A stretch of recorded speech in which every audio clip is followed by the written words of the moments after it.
Daremos continuidade nessa noite na nossa série de exposição a respeito da carta de Paulo aos Filipenses. Convido a que você abra a sua Bíblia na carta de Paulo aos Filipenses. Hoje trataremos do capítulo 2, verso 19 até o verso 30. Filipenses, capítulo 2, versos de 19 a 30. Assim diz a palavra do nosso Deus. Espero no Senhor Jesus enviar-lhes Timóteo o mais breve possível, a fim de que eu me sinta animado também ao receber notícia de vocês. Porque não tenho ninguém com esse mesmo sentimento e que se preocupe tão sinceramente por vocês. Todos os outros buscam os seus próprios interesses e não o de Jesus Cristo. Quanto a Timóteo, vocês conhecem o seu caráter provado, pois serviu ao Evangelho junto comigo, como um filho trabalha ao lado do pai. Portanto, este é quem espero enviar, tão logo eu saiba como vai ficar a minha situação. Mas confio no Senhor que também eu mesmo em breve irei até aí. No entanto, julguei necessário enviar-lhes Epafrodito, meu irmão, cooperador e companheiro de lutas, e da parte de vocês, mensageiro e auxiliar nas minhas necessidades. Ele tinha muita saudade de todos vocês e estava angustiado porque vocês ficaram sabendo que ele adoeceu. De fato, adoeceu e estava à beira da morte, mas Deus se compadeceu dele, e não somente dele, mas também de mim, para que eu não tivesse tristeza sobre tristeza. Por isso, tanto mais me apresso em mandá-lo, para que, vendo-o novamente, vocês fiquem alegres e eu tenha menos tristeza. Recebam-no, pois, no Senhor, com toda a alegria, e honrem sempre os que são como ele. Porque por causa da obra de Cristo ele quase morreu, arriscando a própria vida, para suprir a ajuda que vocês não podiam me dar pessoalmente. Até aqui a palavra de Deus, vamos orar? Senhor, obrigado a Deus por nos conduzir por meio do Teu Santo Espírito, por meio da Tua palavra, a compreendermos quem o Senhor é, a compreendermos, Senhor, os efeitos da obra de Cristo em nossa vida. E é isso que lhe pedimos nessa noite, que Teu Santo Espírito fale aos nossos corações. O Senhor conhece o coração, a mente de cada um que aqui está ou que está nos ouvindo. Por isso, Senhor, o Senhor sabe exatamente do que precisamos. E pedimos que o Senhor nos dê isso, em nome de Jesus. Amém.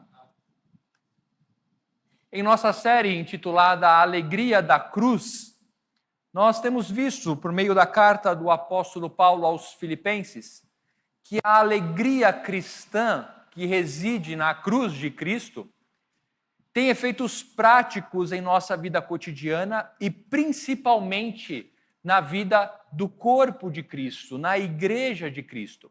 Cabe aqui retroceder um pouco as pregações que nós já tivemos no capítulo 1 e capítulo 2 para contextualizar a carta do apóstolo Paulo. Se você bem sabe, uma carta tem que ser lida do começo ao fim para fazer sentido. Eu creio que muitos aqui não fazem a menor ideia do que é uma carta ou a correspondência por carta. Os mais jovens não devem saber disso. Eu peguei essa fase. Eu lembro que tínhamos parentes que moravam fora da cidade de São Paulo, em Curitiba, e a minha família se correspondia por cartas. E quando os meus pais estavam lendo a carta e por algum motivo interrompiam no meio, eu tinha e tenho um primo muito arteiro e talvez a minha tia contando, o seu primo foi e caiu do telhado e minha mãe parava a carta ali. E agora, o que aconteceu? Mas ele passa bem, sabe como é esse menino, cai toda hora e não quebra. A questão é que a carta deve ser lida dessa forma, em seu contexto como um todo. Por isso, eu aconselho que você não espere nós chegarmos até o final da nossa série para ler a carta de Paulo aos Filipenses como um todo. E o que a carta nos ensina é que Paulo estava realmente muito preocupado com o que estava acontecendo na igreja de Filipos. Embora essa igreja seja muito elogiada por suprir Paulo, por enviar mantimento, enviar ofertas ao apóstolo Paulo enquanto estava na prisão, lembremos que Paulo estava na prisão enquanto escrevia essa carta aos Filipenses, havia um sério problema de relacionamento interno nessa igreja. Por diversas vezes, e nós já vimos, Paulo combate o senso ou o sentimento dos irmãos em Filipos de pensar em si mesmo, de ter somente os desejos atendidos, de não se humilhar, de não se colocar abaixo do próximo, de pensar somente em si mesmo. Capítulo 2, verso 3, por exemplo, não façam nada por interesse pessoal. Parecia que havia um grande e sério problema na igreja de Filipos, em que os membros da igreja estavam vivendo cada um a sua própria vida, e o que interessava era somente os seus próprios interesses, e que a igreja estava sofrendo com isso. E vejam que não necessariamente crentes que vivem sob ou debaixo do seu próprio interesse não são crentes atuantes. Nós vemos aqui na própria carta de Paulo, no capítulo 4, Evódia e Síntique, mulheres extremamente atuantes. Se fossem nos dias de hoje, aquelas que estão à frente de todas as programações, que estão vindo aqui na frente dar os recados, incentivando os irmãos a participarem, mas que de alguma forma não se bicavam, não se falavam, tinham rusgas. E Paulo, então, ataca constantemente este perigo, ao ponto de declarar ou de formar um dos mais belos e profundos tratados sobre a encarnação de Cristo Jesus, o chamado hino cristão, que nós vimos em algumas exposições passadas, em que o apóstolo Paulo escreve ou constrói uma das mais belas e profundas declarações a respeito da encarnação de Cristo, para aplicá-la na vida da igreja. Da mesma forma com que Cristo se esvaziou, se humilhou, assim nós também deveríamos fazer para o bem do corpo de Cristo. E neste momento da carta, parece que Paulo está conduzindo esse assunto para chegar numa manifestação prática e evidente de pessoas que personificam esse sentimento. E aqui ele nos apresenta Timóteo e Epafrodito, pessoas de certa forma distintas, mas que carregam consigo o mesmo pensamento que Paulo diz, tende o mesmo pensamento em Cristo Jesus. Então, havia um problema de interesses próprios nessa igreja. Uma questão de interesses que deveriam ser moldados aos interesses de Cristo. No que o princípio parece simples, parece que nesta parte da carta, Paulo só está dizendo que ele vai enviar Timóteo e depois Epafrodito, mas o que Paulo está fazendo é personificando em Timóteo e Epafrodito representantes desse sentimento ou dessa forma de vida cristã doada, entregue ao serviço do Evangelho. Comecemos então avaliando a pessoa de Timóteo, que Paulo apresenta primeiramente. Timóteo, alguém escolhido por Paulo para ser seu representante em Filipos.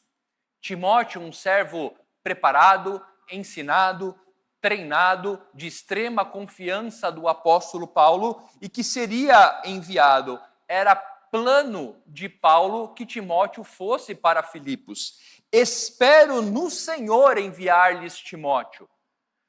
O envio de Timóteo à igreja de Filipos era algo que fazia parte das orações de Paulo. Em seu plano para a igreja de Filipos, Timóteo estava sendo entregue aos pés do Senhor para ser enviado à igreja de Filipos. O propósito de Paulo ao enviar Timóteo a Filipos eram muitos, dentre os quais levar notícias de Paulo a essa igreja, aos filipenses, como também de trazer notícias desta igreja ao apóstolo Paulo, e certamente de conduzir estes problemas que estavam sendo tratados nessa carta. Lembrem-se que essa carta ia ser lida somente quando entregue por Timóteo ou por algum mensageiro, e cabia então a Timóteo ou ao mensageiro não somente entregar, mas ter certeza que isso seria cumprido. Então Timóteo tinha um papel muito importante, e Paulo tem o desejo de deixar claro que Timóteo tem toda a capacidade para isso. Embora Paulo ainda não pudesse ir encontrar com os irmãos de Filipos, ele quer deixar bem claro que Timóteo tem todas as qualificações para isso. E por isso, então, Paulo diz: não tenho ninguém como esse mesmo sentimento e que se preocupe tão sinceramente por vocês. Vejam que anteriormente nós vimos como Paulo utiliza essa expressão, tende o mesmo sentimento, dizendo que não são afinidades, gostos. O que ele estava dizendo não é Timóteo compartilha de questões em comum comigo.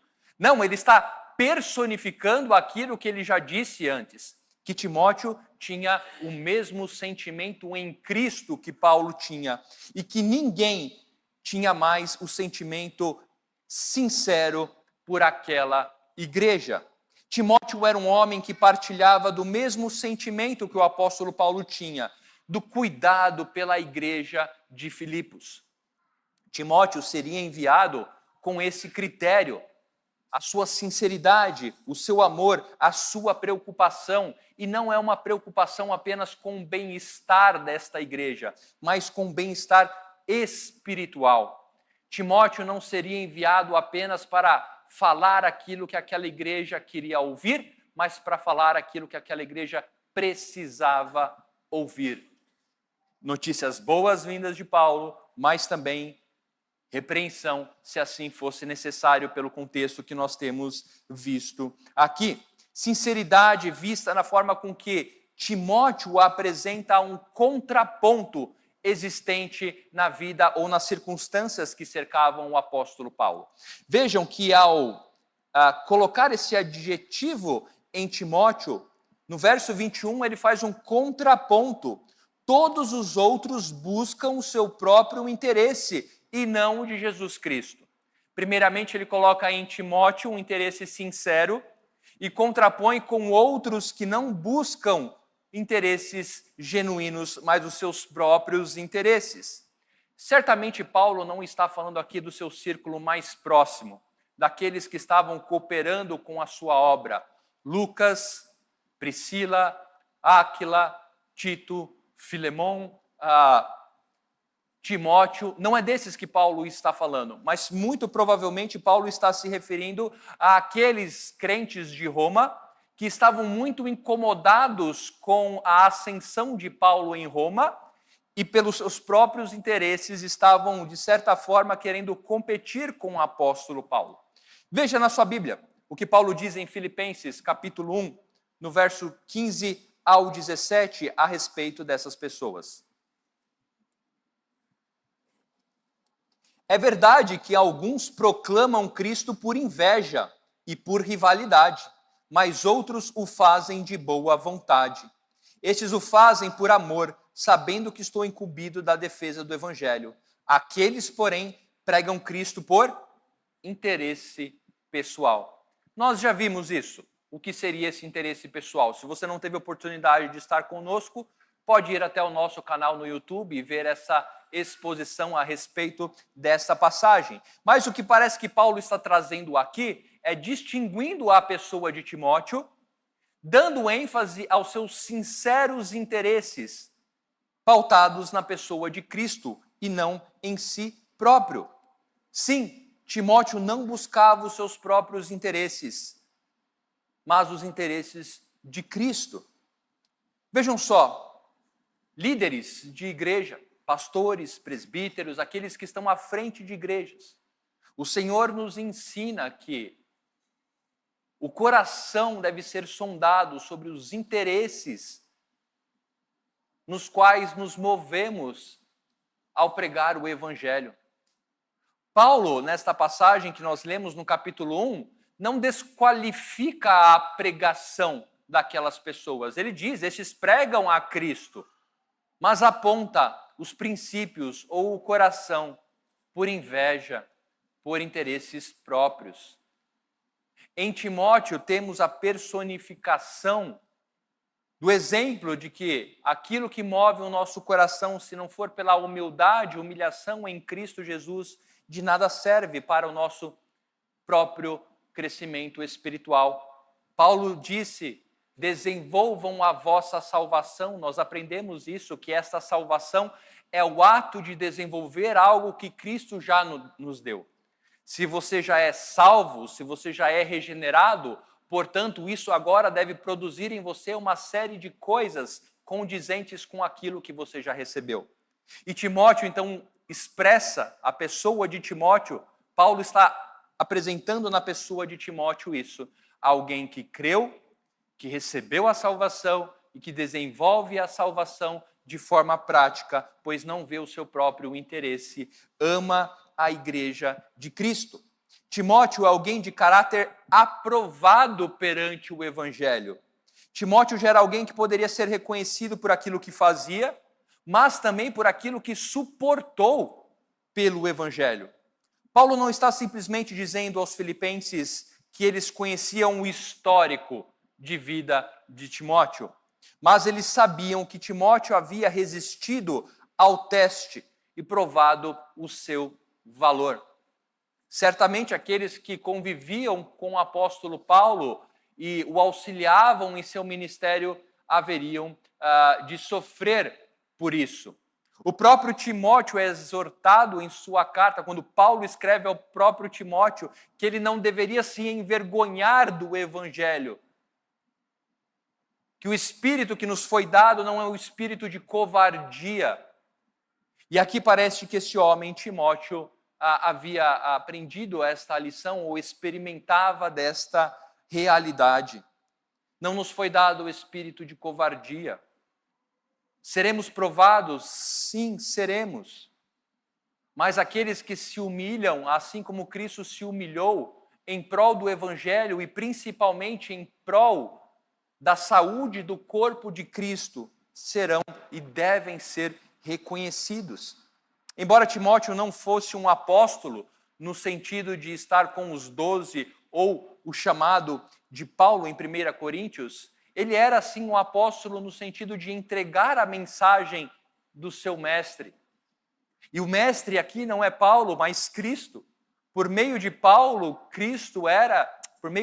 Timóteo era ensinado pelas palavras de Cristo.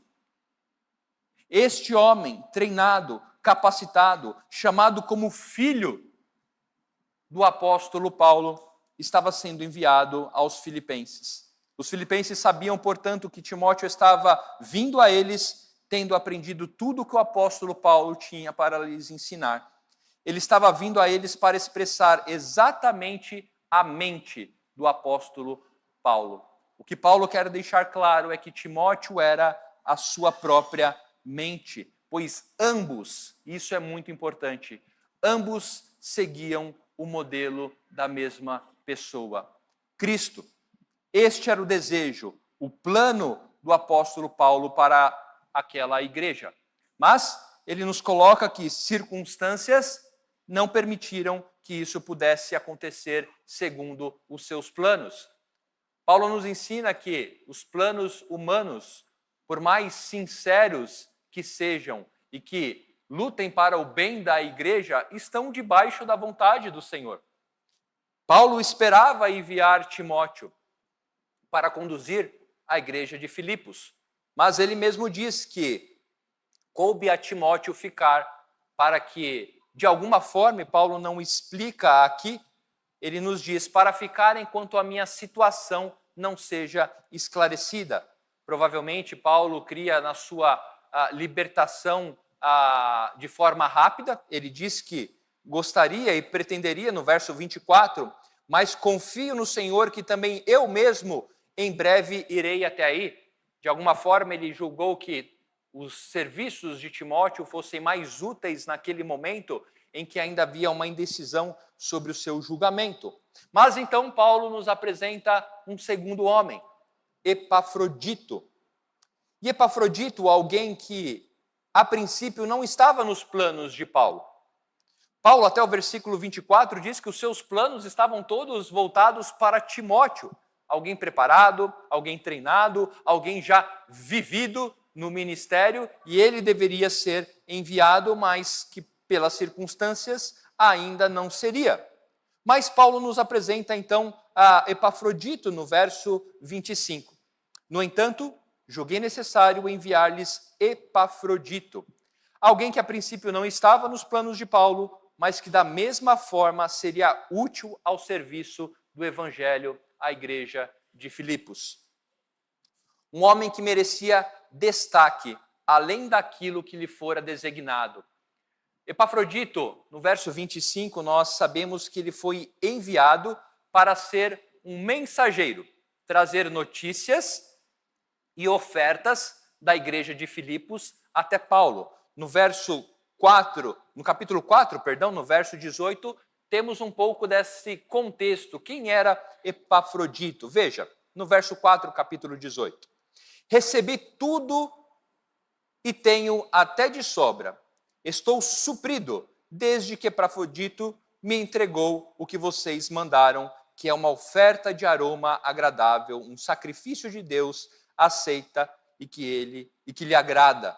Ou seja, Epafrodito foi um mensageiro trazendo notícias da igreja de Filipos, assim como ofertas. E Paulo diz também que da parte de vocês, no verso 25, ele fala da parte de vocês, filipenses, Epafrodito é um mensageiro e auxiliar nas minhas necessidades.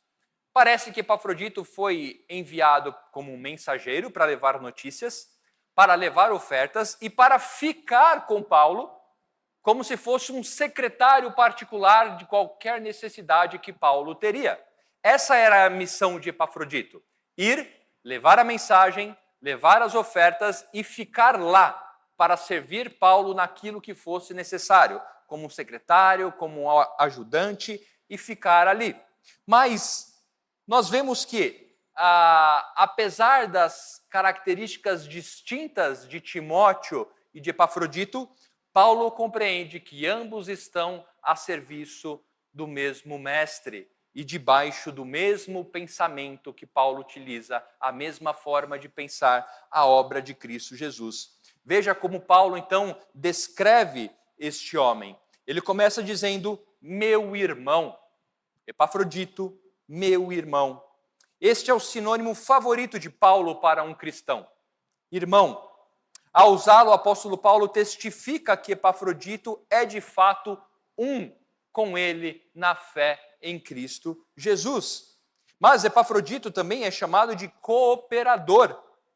E esta é uma palavra distintamente paulina, usada por Paulo se referindo àqueles que estão junto ou próximo de si no seu ministério.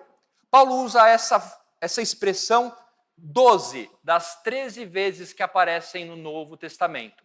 Ou seja, das 13 vezes que essa palavra aparece no Novo Testamento, 12 são utilizadas pelo apóstolo Paulo. E ele faz principalmente para descrever aqueles que trabalham em conjunto com ele, no mesmo princípio, no mesmo propósito, anunciando o evangelho ou sustentando o apóstolo Paulo naquilo que é preciso para fazer isso. E por último, Epafrodito, companheiro de lutas.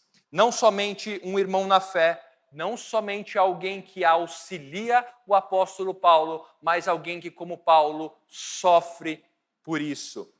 Implica a mesma ideia de associação prolongada, ou seja, Epafrodito não era só um irmão na fé, não estava somente junto com o apóstolo Paulo, mas sofria os mesmos sofrimentos, perseguições e privações que Paulo servia por amor a Cristo.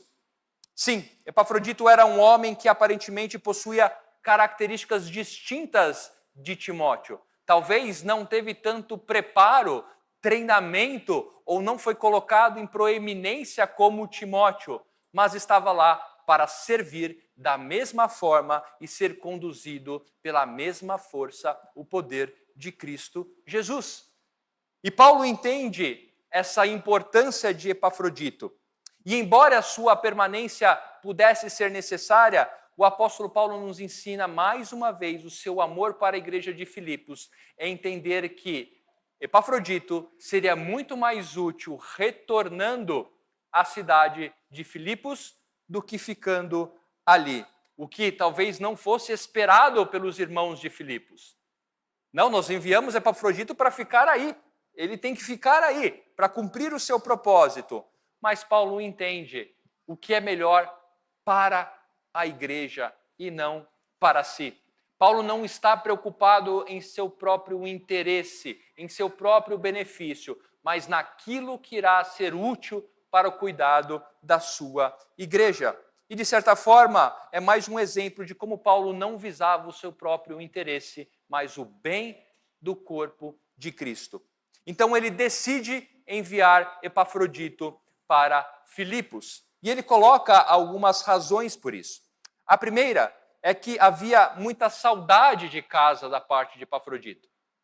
Epafrodito sentia muita saudade de casa. Denota um profundo anseio de Epafrodito para voltar à sua casa. E isso é acrescentado por ele estar angustiado. É uma saudade caminhada ou anexa ou correlacionada com uma angústia. E essa é a mesma expressão utilizada para o sentimento que o nosso Senhor Jesus Cristo sentiu no Getsêmani, quando orava angustiado. Mas aí você pensa, então, Epafrodito não aguentou o tranco? É isso? Pediu para sair? Não aguentou aquilo que lhe fora dado? Não. A angústia de Epafrodito e a sua saudade é porque ele ficou sabendo que os irmãos de Filipos ficaram sabendo de sua doença de quase morte. E a sua preocupação estava totalmente relacionada com o sentimento dos seus irmãos, não o seu próprio interesse. Talvez Epafrodito quisesse ficar com o apóstolo Paulo, mas em seu coração estava a angústia de pensar o que os seus irmãos estavam sentindo. Lembre-se, aqui não tem WhatsApp, não tem telefone para ligar e dizer, Epafrodito, tá tudo bem comigo, gente, olha aqui, fazer uma selfie com Paulo, né? Tá tudo bem. Não, era o sistema de cartas. Então, de alguma forma, chegou o rumor de que Epafrodito estava doente, seriamente doente, e a angústia de Epafrodito era em não conseguir dar uma resposta que acalmasse a sua igreja. Então Paulo entende que a melhor forma é para que Epafrodito volte para Filipos, para acalmar os seus irmãos. E ele diz isso. Paulo compreendia o ganho que isso teria para o bem do corpo de Cristo. Epafrodito, de fato, estivera doente. Ele diz, de fato, ele estivera doente. De fato, muito doente. Tão doente que quase morreu. Lembre-se que essa carta seria lida das mãos de Epafrodito. Então, Paulo está escrevendo aqui numa forma no passado, para que os irmãos que estivessem lendo pudessem saber o que aconteceu realmente com Epafrodito. Mas Paulo não diz nada sobre quando Epafrodito ficou doente ou por que ele ficou doente. Paulo simplesmente confirma o rumor que eles puderam ouvir, mas se concentra no mais importante, que é a misericórdia que foi dispensada a Epafrodito e, vejam, a ele mesmo.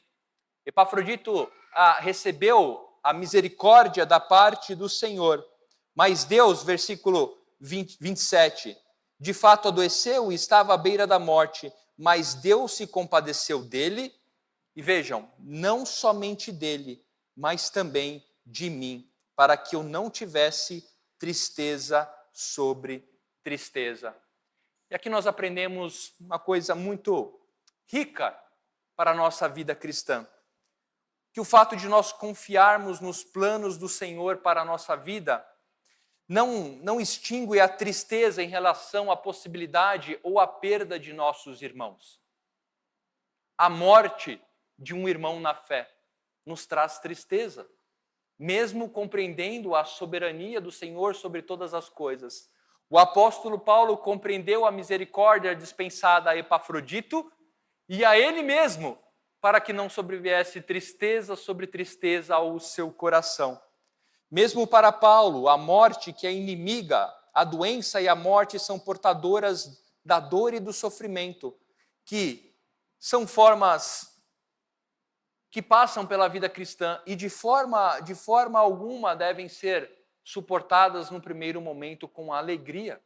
Certamente nós nos alegramos quando os nossos irmãos em Cristo morrem, pelo fato de saber que estão naquele exato momento com Cristo Jesus. Mas em nada nos extingue o sentimento de tristeza no tempo presente por perdermos cooperadores que caminham junto conosco. O choro é válido. A tristeza, a saudade, o sentimento da perda não nos é tirado por confiarmos na soberania e no plano do Senhor. Assim como o apóstolo Paulo bem disse, a misericórdia alcançou Epafrodito, como também alcançou a mim. E vejam, meus irmãos, o ensino que o apóstolo Paulo nos dá, da profundidade do relacionamento que nos é dado em Cristo Jesus como irmãos, em compreendermos que somos abençoados quando Deus age de benevolência na vida do nosso irmão. O quanto somos abençoados por Deus quando Deus livra o nosso irmão. O quanto nos é proposta uma alegria imensurável que cobre tristeza sobre tristeza com o riso do nosso irmão. Paulo está personificando na pessoa de Timóteo e de Epafrodito a forma prática de se viver a vida cristã. E este era o motivo pelo qual Paulo envia Epafrodito. Epafrodito não foi um plano B. Pensem comigo. Ele não foi um plano B, já que não tem Timóteo, vai você mesmo, Epafrodito. Pega as suas coisas e vai lá. Não, o apóstolo Paulo está olhando todas as circunstâncias daquela igreja de Filipos. Eles precisam ser tratados em diversas questões, mas eles precisam ser consolados e confortados em outras questões. E Epafrodito irá atender estas demandas, esta necessidade. Certamente, tanto Timóteo quanto Epafrodito seriam úteis ao Evangelho, servindo de exemplos de abdicação. Timóteo, amor sincero, abdicação sincera em prol do Evangelho. Epafrodito, da mesma forma, entregando a sua própria vida pela causa. Paulo diz, quase morte pelo Evangelho, ou pela causa que os irmãos de Filipos não poderiam oferecer a ele. Homens que deveriam ser igualmente recebidos com alegria e honra por sua vida e abdicação em favor da obra de Cristo. Recebam, no verso 29, recebam-no, pois, no Senhor, com toda a alegria, e honrem sempre os que são como ele. Paulo diz, há outros como ele. Há homens que são treinados, há homens que são incentivados, homens que são, de alguma forma, preparados para o trabalho, para o trato da igreja. Mas há homens que simplesmente se colocam à disposição e a serviço do reino. Há homens que por anos estudam, se preparam, são guiados, são tutelados, mas tem um que levanta a mão e diz, eis-me aqui, o que vocês precisam? E ambos, quando conduzidos pela sinceridade, pela humildade, pela devoção à obra de Cristo, devem ser honrados da mesma forma. Devem ser recebidos e tratados com alegria da mesma forma. Homens dispostos a dar a vida em prol do Evangelho e, principalmente nesse contexto, em prol da igreja de Cristo, do bem-estar espiritual da igreja a qual fazem parte. Prontos para chorar com os que choram, prontos para se alegrar com os que se alegram, prontos a servir a causa do outro sem benefício algum, nem louvor, nem honra, nem bens materiais, simplesmente porque amam e têm o mesmo pensamento em Cristo Jesus. Portanto, a conclusão que podemos chegar, cristianismo não é algo teórico. Definitivamente, o cristianismo é algo para ser experimentado na nossa vida prática, no dia a dia, como dentro da igreja a qual fazemos parte. Na nossa última exposição, nós vimos um pouco disso, de que não há como ter o desenvolvimento da nossa salvação sem fazer parte de uma igreja. Se você não entendeu isso, na última exposição, nós destacamos muito bem isso. O Senhor deu à igreja para que a nossa salvação fosse desenvolvida no serviço uns aos outros, em amor e em piedade. Portanto, cristianismo não é algo teórico. Não é algo para você ter uma carteirinha de crente, guardar na carteira. e apresentar quando for necessário. Não são palavras apenas ditas da boca para fora, não são versículos decorados, mas uma vida moldada ao mesmo pensamento de Cristo, que deu a sua vida por sua igreja. Mas também concluímos que Paulo, Timóteo e Epafrodito, pessoas tão distintas e tão iguais, quando colocadas sobre a perspectiva da obra de Cristo Jesus. 3 homens, completamente distintos, circunstâncias, culturas, passado, mas que agora se unem no mesmo propósito. Mestre, pupilo, auxiliar, distintos, mas iguais em Cristo Jesus. Isso porque todos se alegram pelo que têm feito pelo Evangelho. Todos se alegram naquilo que realizam pela obra de Cristo. E por último, amizades construídas sobre a base da fé em Cristo Jesus produzem relacionamentos profundos, duradouros e santificadores. Amizades que são construídas na base da fé em Cristo Jesus se tornam relacionamentos profundos, duradouros e santificadores. Como nós temos construído as nossas amizades na vida cotidiana, trabalho, escola, faculdade. Como temos construído as nossas amizades dentro da igreja? Quem são os seus melhores amigos? São aqueles que partilham da mesma fé? Aprendemos com a vida de Paulo, Timóteo e Epafrodito o que o Senhor tem para fazer quando nós buscamos esse tipo de relacionamento. Você tem buscado desenvolver amizades santificadoras? As conversas que você tem com seus amigos são conversas que levam vocês a um nível de santidade cada vez maior? Ou se distanciam? Ou te distanciam do Senhor? Portanto, o cristianismo não é algo teórico. Pratique-o. Saiba que a sua maior alegria vai ser quando você estiver a serviço do reino. E cultive a amizades, cultive a irmandade conquistada em Cristo Jesus, para ter relacionamentos profundos, duradouros e santificadores, para o seu bem e o bem da igreja a qual você faz parte, a qual Cristo conquistou com seu sangue na cruz. Vamos orar? Senhor, tremendas são as suas palavras, Senhor, pois o Senhor usa vasos de barro inúteis, desqualificados, para que a sua obra seja vista neste mundo.